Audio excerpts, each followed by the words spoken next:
नमस्कार। मेधज astro channel पे मेधज परिवार और संस्कार में आप सबका स्वागत है। दिन शुक्रवार 12 सितंबर 2025। तिथि श्री मापनोती। तिथि है पंचमी तिथि 9:58 तक रात में। उसके बाद षष्ठी लगेगी तो दिन में ही तिथि का मान होगा। पंचमी तिथि एक पूर्णा तिथि है और पंचमी तिथि के देवता होते हैं नाग देवता। नाग जो कि जिनके बॉस हैं कुबेर और ये खजाने की रखवाली करते हैं। नाग हमेशा अपने फैमिली के साथ रहता है। तो जो लोग पंचमी तिथि में पैदा होते हैं उनको पति पत्नी बच्चे इन सब का पूर्ण रूप से सुख मिलता है। चूँकि ये एक पूर्णा तिथि है, पूर्णता का एहसास देती है और गुरु के अनुसार फल देती है। पंचमी तिथि जब होती है तो मिथुन और कन्या राशि दग्ध हो जाती हैं।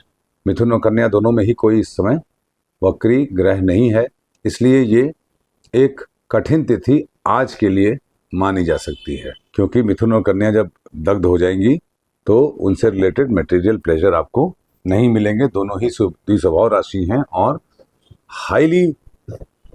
हाईली एक्शन ओरिएंटेड राशियां हैं। वारात आयुष्वर्धनम। वार है शुक्रवार। शुक्र वर्तमान में अश्लेषा नक्षत्र में है, कर्क राशि में।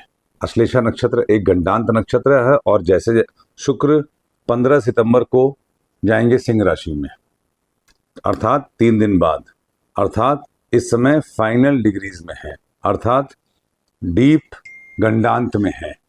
गंडांत मतलब एंड ऑफ नॉट। हमारे रिश्ते, हमारे इमोशंस हाईली वोलाटाइल हैं और बदलाव की तरफ आगे जा रहे हैं। ये बदलाव अच्छा या बुरा जो भी होगा ये हमारे चॉइसेस पे डिपेंड करता है। नक्षत्रात् हरते पापम। नक्षत्र है भरणी। भरणी मतलब यमराज। यमराज मतलब डिसिप्लिन। यमराज मतलब हैंडसम। यमराज मतलब धर्म का ज्ञाता।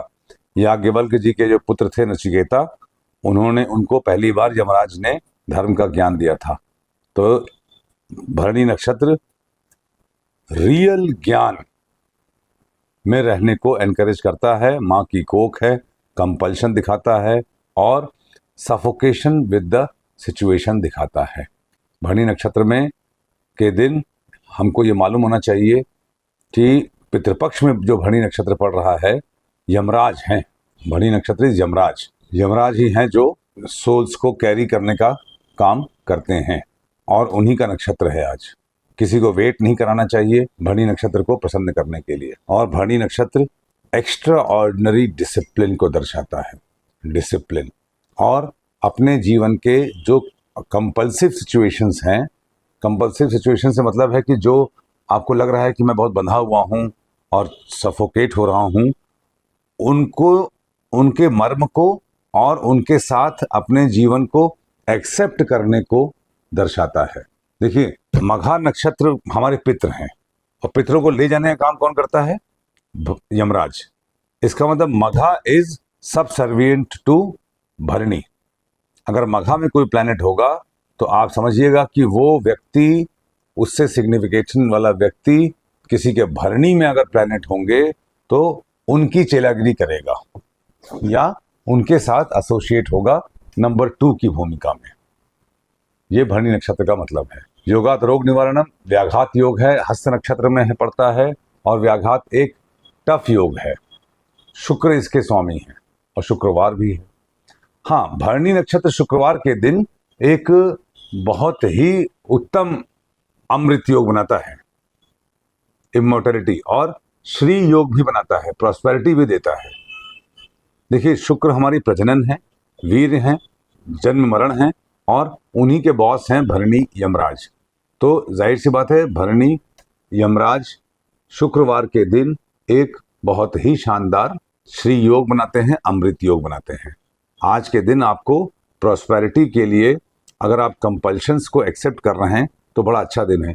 जो मैं इस प्रकार से बातें बताता हूँ, सुनने में आपको बड़े अजीबोगरीब सा लगेगा कि ये क्या रोज रोज बताते हैं, मगर इनको ध्यान से सुन के इस पर थोड़ा सा ब्रूड करने की, थोड़ा सा कॉन्सेंट्रेट करने की कोशिश कीजिएगा कि नक्षत्रों के अनुसार, पंचांग के अनुसार जीवन जीना होता क्या है। तो उनके अनुसार आप जीवन जीने का प्रयास करिए और जीवन निश्चित रूप से सुखमय होगा। करणात् कार्य सिद्धिश्च, करण है तैतिल करण। गायत्री मंत्र, व्याघात नक्षत्र शुक्र हैं, हस्त में पढ़ते हैं तो गायत्री मंत्र सुनना बड़ा श्रेयस्कर होगा। गायत्री मंत्र का लिंक नीचे दे दिया जाएगा इसमें वीडियो में, आप लोग सुनिएगा। करणात् कार्य सिद्धिश्च, करण है तैतिल करण। तैतिल करण के स्वामी बुध होते हैं। पूर्वा फाल्गुनी में है, अभी उत्तरा फाल्गुनी में जाएंगे। पूर्वा फाल्गुनी में बहुत पंचायत है इस समय, सूर्य भी हैं, केतु भी हैं, बुध भी है। तो इसका मतलब sun is in pressure and Ketu is indicating please detach from anything material. Ketu अपने साथ बैठे किसी भी प्लैनेट को 6 गुना पावरफुल करते हैं यदि आप उसके मटेरियल सिग्निफिकेशन से डिटैच होंगे तब। करणात् कार्य सिद्धिश्च। भरणी नक्षत्र का वेद होता है अनुराधा नक्षत्र से। अनुराधा में यदि कोई प्लैनेट है तो you are going to face opposition. और भरणी नक्षत्र की लगता होती है पुनर्वसु नक्षत्र पे। तो पुनर्वसु नक्षत्र वालों को विशेष रूप से आज सावधान रहना पड़ेगा। उनके जीवन में जो भी कंपल्शंस हैं, ये कंपल्शंस उन्हीं के कर्मों का रिजल्ट हैं। ये स्वीकार करते हुए उनको जीवन को एक्सेप्ट करें तो उन्हें भरणी नक्षत्र जन्म जन्मांतर के पापों को काट देने में सक्षम है। मैंने पहले ही कहा कि मघा पितृ हैं और पितरों को ले जाने का काम भरणी नक्षत्र में होता है। तो घर से बाहर निकलने से पहले आप दही खा के निकलिए, आपका दिन शुभ होगा। 12 तारीख को इंपॉर्टेंट दिन है क्योंकि मंगल चित्रा नक्षत्र के दूसरे चरण के आखिरी डिग्रीज में है। एक प्रकार से इनको आप आत्मा कारक मानिए क्योंकि हाईएस्ट डिग्री प्लैनेट है। हाईएस्ट डिग्री प्लैनेट आत्मा कारक होता है। आत्मा कारक मतलब significator of soul. What is signifying the intention of soul. अगर मंगल आत्मा कारक हो गए तो इसका मतलब युद्ध, करेज, परिवर्तन, ब्लड, परिवार, कुटुंब, रूट्स, एंसेस्टर्स, इनसे रिलेटेड कर्म। चूंकि चित्रा नक्षत्र पे कोई वेद नहीं है तो देयर इज नो अपोजिशन। तो मंगल अपने रूट से जुड़ने की नीड को सब्सटेंशिएट कर रहा है। अभी 13 तारीख को मंगल चले जाएंगे तुला राशि में, संबंधों की राशि है तुला राशि। अभी मंगल है वक्री शनि के सामने, फिर वक्री शनि से 8वें हो जाएंगे। जब 8वें हो जाएंगे, 8वें प्लैनेट निज दोष बताता है। तो इसका मतलब शनिदेव पब्लिक हैं, जुडिशरी हैं, और मंगल पुलिस आर्मी है, हमारी करेज है। उधर जो अभी शनि मंगल आमने सामने है तो टफ स्थितियां जो रसाकसी की बनी हुई हैं उनमें एक प्रकार का ब्रेक थ्रू होगा, एक्सप्लोजन होगा, कोई ना कोई आइस ब्रेकिंग होगी, कोई ना कोई उसको लेके जो असमंजस की स्थितियां हैं वो टूटेंगी यहाँ से अगले 40 दिनों में। मंगल जब किसी राशि में आते हैं तो वहाँ से 12th को डैमेज करते हैं। तो कन्या में है अभी, तो कन्या से 12th डैमेज क्या, सिंह राशि है। अब सिंह राशि में कोई प्लैनेट है, वहाँ पे ग्रहण भी हुआ है, तो केतु हैं, सूर्य हैं, बुध है, उसको डैमेज कर रहे हैं। तो हमारी क्रिएटिविटी डैमेज हो रही है। मगर चूंकि प्लैनेट्स हैं वहाँ पे तो वो प्लैनेट उनको संभाल भी रहे हैं। केतु हैं, वक्री हैं, और केतु हैं, Ketu is good with Mars, और बुध भी हैं, ठीक है ना। जब यही मंगल तुला में जाएंगे तो उसमें कन्या में कोई प्लैनेट अभी होगा नहीं, क्योंकि कन्या में सूर्य जाएंगे 17 को और बुध जाएंगे 15 को। तो यही 3 दिन में कुछ हमको अपने आप को संभालना होगा, अपने डेली रूटीन को, हमारे कलह सब्जेक्ट रिलेटेड इश्यूज को। मंगल तुला राशि वायु तत्व राशि है। वायु तत्व राशि, मंगल अग्नि तत्व है। They are not bad in relation. अग्नि लाइक्स वायु बट वायु डजंट लाइक अग्नि। तुला राशि में जाएंगे। भीड़ भाड़ की राशि है।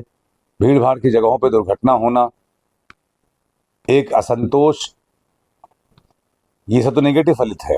मगर मंगल तुला राशि में रिश्तों को बचाने के एक से एक नायाब तरीके निकालेंगे, पार्टनरशिप्स के नए डायमेंशंस देंगे। तुला राशि चर राशि है, तो आपको चल के जाना पड़ेगा अपनी बात को कंक्लूड करने के लिए। तुला राशि वायु तत्व राशि है, तो इसका मतलब वायु क्या है, वायु इज स्ट्रेंथ। अपनी स्ट्रेंथ के लिए आपको ट्रैवल करना पड़ेगा। कुंडली में जहां पे तुला राशि है वहां पे आपको युद्ध बचाना होगा, मार्स डजंट लाइक वॉर दो it is a planet of war. तो इस प्रकार से आने वाले समय, और यही मार्स ग्रहण में तुला में रहेंगे, सूर्य ग्रहण में, जो कि इंडिया में दृश्य नहीं है, मगर उसका कॉस्मिक सिग्निफिकेंस तो रहेगा ही रहेगा। इस विषय में हम लोग आगे और भी बात करेंगे। आपका ये दिन शुभ हो। Thank you very much.